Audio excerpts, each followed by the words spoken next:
warahmatullahi wabarakatuh. Selamat datang pada perkuliahan pembelajaran pemecahan masalah matematika. Saat ini kita sudah sampai di bab 2 pemecahan masalah matematika, yakni subbab tugas-tugas dalam pemecahan masalah. Ya.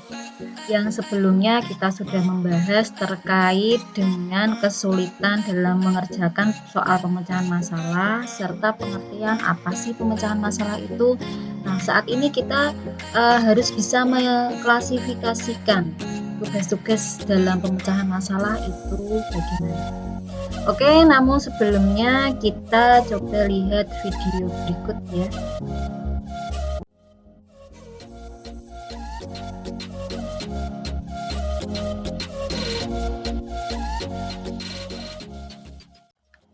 Oke, coba kita jalan-jalan sebentar ya, refreshing ke mana ini?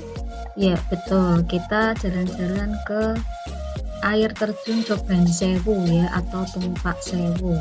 Nah, ini berada di daerah perbatasan sepertinya ya, Kabupaten Lumajang dan Malang di Jawa Timur.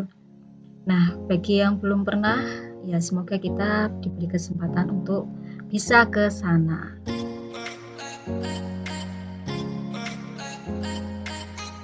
Untuk mencapai tempat yang indah ini ternyata juga tidak cukup mudah ya, penuh perjuangan. Ya, hampir samalah dengan pembelajaran matematika pemecahan masalah, dimana kalau kita melihat masalahnya itu seakan-akan mau menyerah ya, sulit ya. Tetapi ketika kita sudah melalui proses itu, kita ketemu dengan hasilnya, itu tentunya sangat memuaskan ya bagi ya.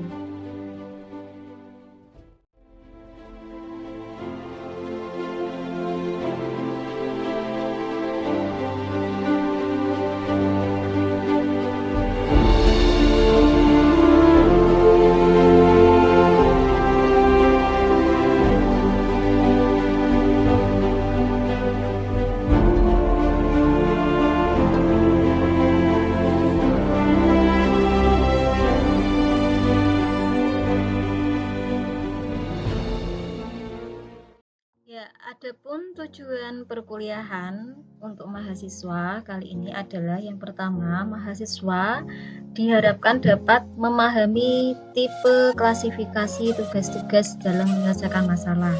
Kemudian, mahasiswa juga dapat memahami apa sih yang dimaksud dengan perhitungan rutin. Kemudian, mahasiswa dapat memahami permasalahan. Mahasiswa dapat menjelaskan apa sih masalah tertutup dan bagaimana klasifikasinya. Kemudian mahasiswa bisa menjelaskan apa itu masalah terbuka, tertutup, dan klasifikasinya. Kemudian materi untuk kali ini ada 1, 2, 3, 4, 5. Yang pertama adalah klasifikasi tugas-tugas dalam penyelesaian masalah, perhitungan rutin, permasalahan, masalah tertutup dan klasifikasinya, serta masalah terbuka dan klasifikasinya. Cukup banyak untuk materi kali ini.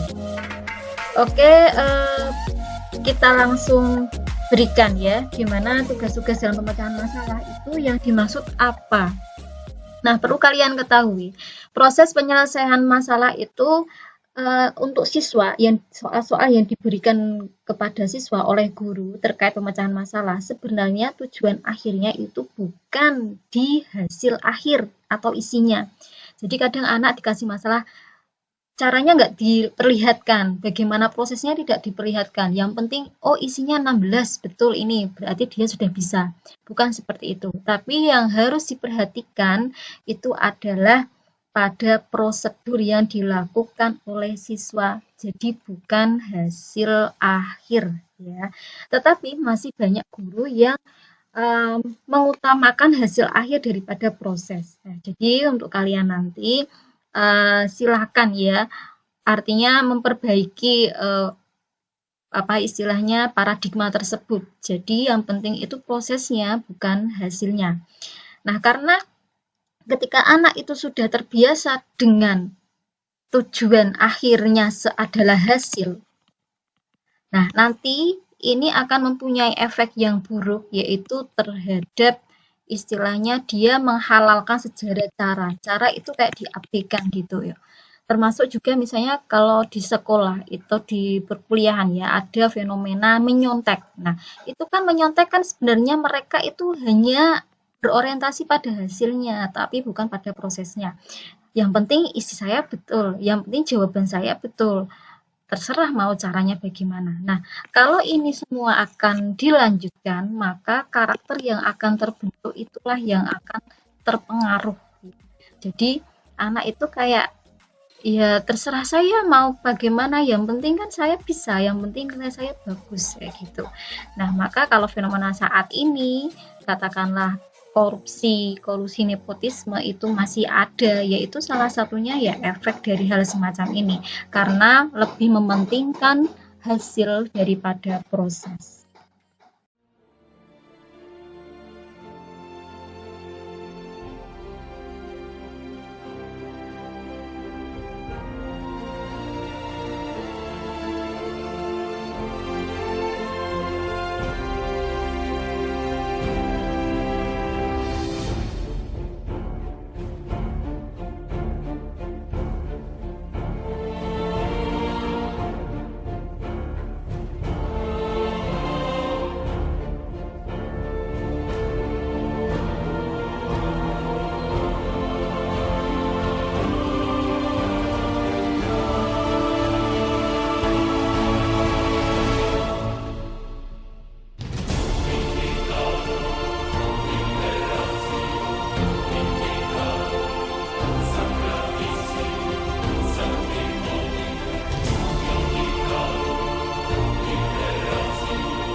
Ya, adapun tipe tugas matematika menurut Fong itu pada tahun 1990, di mana tugas matematika itu dibagi menjadi dua bagian.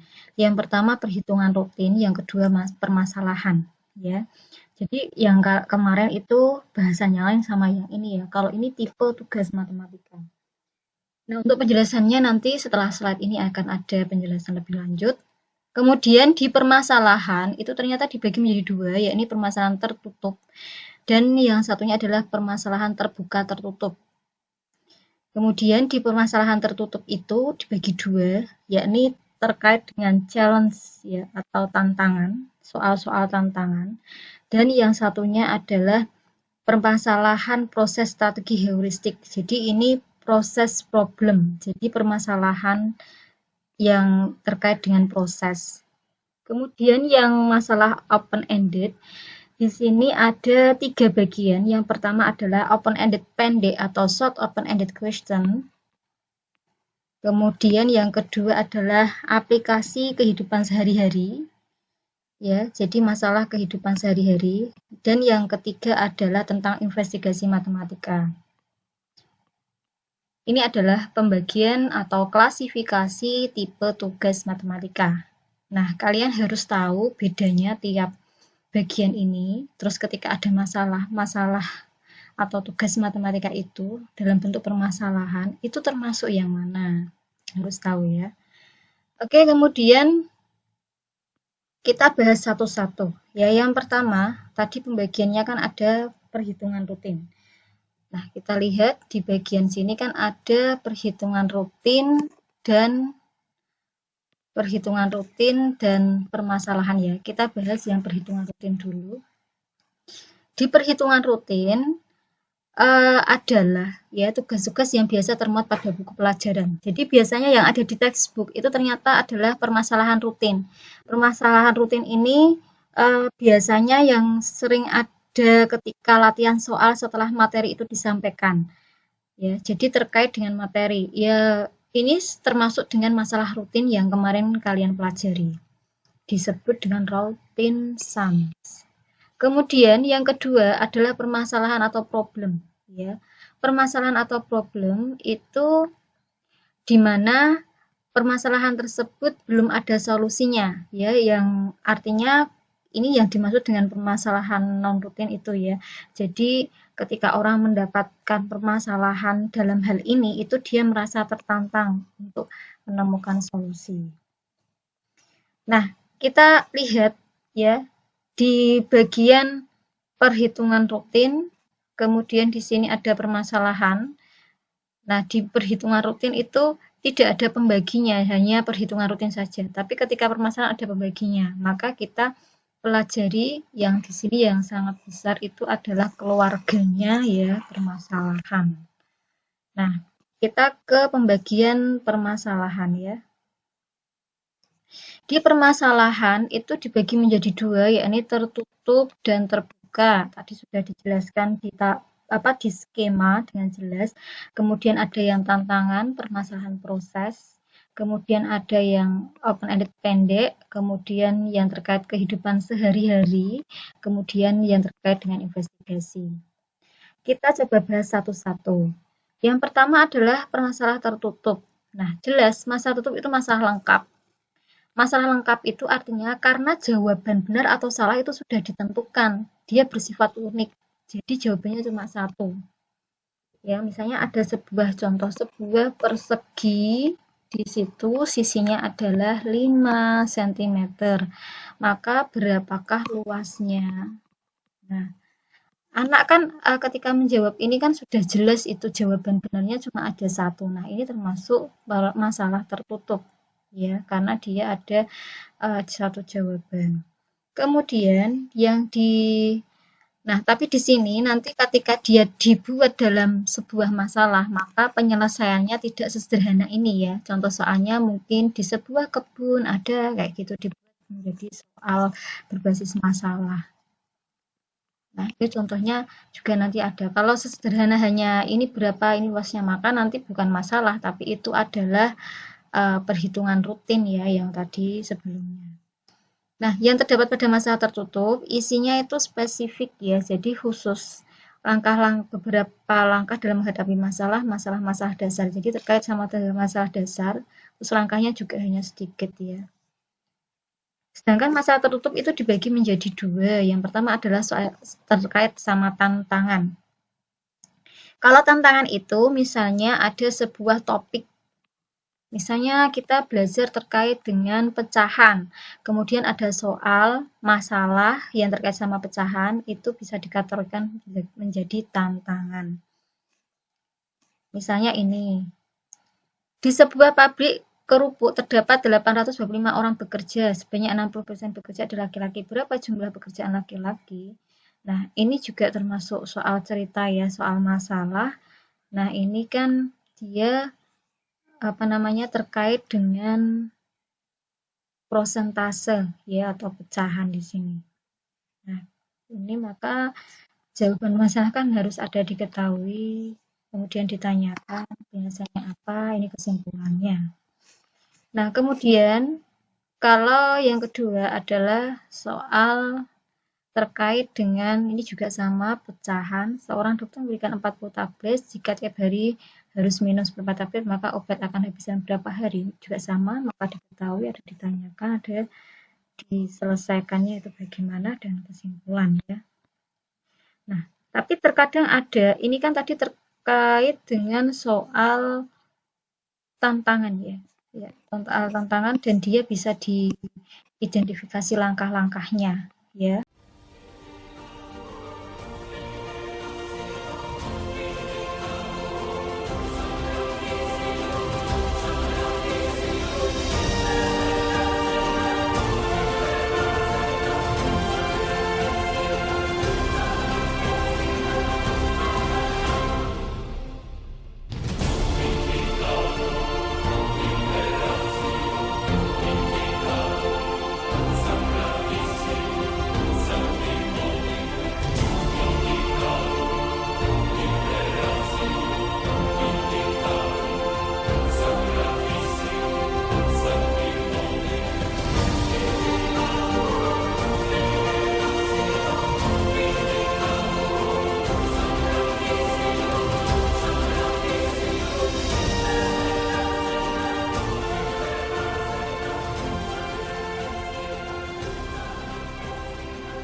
Nah, kemudian kalau yang terkait dengan sekarang permasalahan. Nah, ini pembagian soal yang kedua, jenis yang kedua ya, ini permasalahan proses. Pada permasalahan itu ditekankan pada strateginya atau pendekatannya yang tidak familiar ya. Lebih ditekankan pada strategi. Misalnya ini, Pak Raden sedang menghitung itik dan kambingnya. Ia menghitungnya ada 10 kepala dan 26 kaki semuanya. Berapa banyak itik dan kambingnya Pak Raden? Nah, ini kan dia lebih condong ke cara atau strategi. Ya. Jadi, ketika siswa menghadapi soal seperti ini, dia akan mempunyai banyak penyelesaian ya. Ada yang menggunakan tabel, ada yang menggunakan grafik untuk mendapatkan hasil dari penyelesaian tersebut. Ada yang menggunakan ini, yang pertama adalah uji coba. Ya, dia mencoba coba dulu. Kalau 5 tambah 5 berarti 5 itik, 5 kambing, 10 tambah 20 terlalu banyak. Kemudian coba lagi dikurangi. Oh, akhirnya diperolehlah 7 itik, 3 kambing kayak gitu. Kemudian ada yang pakai tabulasi ya. Ini harusnya pakai tabel kayak gini ya. Karena di sini tidak dibuat tabel ya. Nah, akhirnya diperoleh ini gitu. Kemudian untuk logika penalaran, dia nggak perlu tabel, nggak perlu coba. Semua itik kan 20 kaki, maka kurangnya 6, maka 3 pasangnya ke kambing. Jadi 3 kambing, 7 itik. Nah, ini ketika menyelesaikan dengan berbagai macam ini, maka termasuk dalam kategori permasalahan proses. Jadi prosesnya yang ditekankan itu siswa akan belajar proses. Kemudian tadi sudah selesai masalah tertutup, sekarang masalah terbuka atau open ended ya, terbuka tertutup ya. Nah, kalau masalah yang terbuka itu dia tidak lengkap. Artinya apa? Karena jawabannya itu multi, jawabannya banyak. Jadi tidak ditentukan benar salahnya. Yang benar pun bisa lebih dari satu jawaban ya, atau open ended. Masalah open-ended ternyata dibagi 3. Yang pertama adalah short open-ended problem. Jadi open-ended yang pendek ya. Penyelesaian masalahnya pendek. Jadi di sini terkait sama materi tertentu mungkin. Nah, itu dinamakan teaching via problem solving. Jadi apa ya? Sajian masalahnya itu tidak terlalu panjang. Misalnya ada materi terkait sama keliling bangun datar. Nah, soal open endednya ya dia membuat soal yang tidak terlalu panjang kalimatnya ya. Misalnya tadi kan keliling bangun datar. Nah, jika ada sebuah rumah yang mempunyai keliling 120 meter misalnya. Nah, kira-kira bangunan dari rumah tersebut bentuknya bagaimana? Nah, nanti anak kan punya banyak model itu. Ada yang bentuknya lurus kayak gini, terus ini berapa, kemudian ada yang bentuknya gini-gini. Nah, ini open ended ya, tapi dia masih kategori pendek. Soalnya soal pendek. Terus yang kedua adalah terkait sama kehidupan sehari-hari. Ya, ketika soal itu dikaitkan sama kehidupan sehari-hari, ya termasuknya dalam open ended, tapi ketika itu ya masalahnya ini masalah terbuka ya. Misalnya kayak Pak Tono ingin mengecat seluruh tembok dan langit-langit dalam 3 buah ruangan. Nah, kemudian langit-langitnya ukurannya ini. Lebih panjang daripada open ended ini, tapi dikaitkan sama kehidupan sehari-hari ya, jadi realistik ya. Nah, yang ketiga adalah investigasi matematika atau mathematical investigation. Nah, di sini kalau yang dimaksud investigasi berarti proses pemecahan masalahnya itu open ended ya. Kemudian yang dikembangkan menggunakan cara-cara yang berbeda antara satu anak dan yang lainnya. Jadi dia soal open ended tapi memiliki kayak membutuhkan anak itu untuk melaksanakan penyelidikan, uji coba atau cara-cara yang lain. Ya. Nah, investigasi misalnya contohnya ya, saya tulis di bawah sini. ada 3 buah digit bilangan, ya bilangannya adalah 198 ya. Nah, bilangan ini kita balik berarti 891. Nah, kita jumlahkan. Ternyata hasilnya adalah 1089. Kemudian, kalau kita ambil sembarang lagi, 609. Kemudian, satunya dibalik 906. Kita jumlahkan, hasilnya 1089 juga. Nah, jadi pertanyaan, apakah semua bilangan yang terdiri 3 digit, kemudian dibalik dan dijumlahkan, hasilnya akan sama, kayak gitu ya. Nah, ini kan anak akan tertantang untuk melakukan investigasi. Jadi soal seperti inilah atau semacamnya itu termasuk dalam kategori investigasi matematika atau mathematical investigation.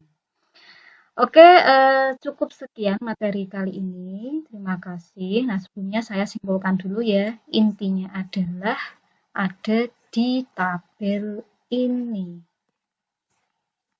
Oke, intinya adalah di sini tugas matematika ada rutin, ada masalah ada tertutup, ada terbuka, tertutup ya. Kemudian ada di tertutup ada tantangan, ada permasalahan proses, di terbuka ada open-ended pendek, kehidupan sehari-hari sama investigasi. Oke, cukup sekian. Terima kasih. Semoga pembelajaran kali ini cukup memahamkan kalian ya, dan kalian mendapatkan ilmu yang baru dan diaplikasikan ketika kalian mengajar nanti. Terima kasih. Sampai jumpa pada materi selanjutnya. Kerjakan tugas dengan baik, dan jika ada pertanyaan bisa disampaikan pada kolom komentar atau sesuai ketentuan yang sudah diberikan. Terima kasih. Wassalamualaikum warahmatullahi wabarakatuh.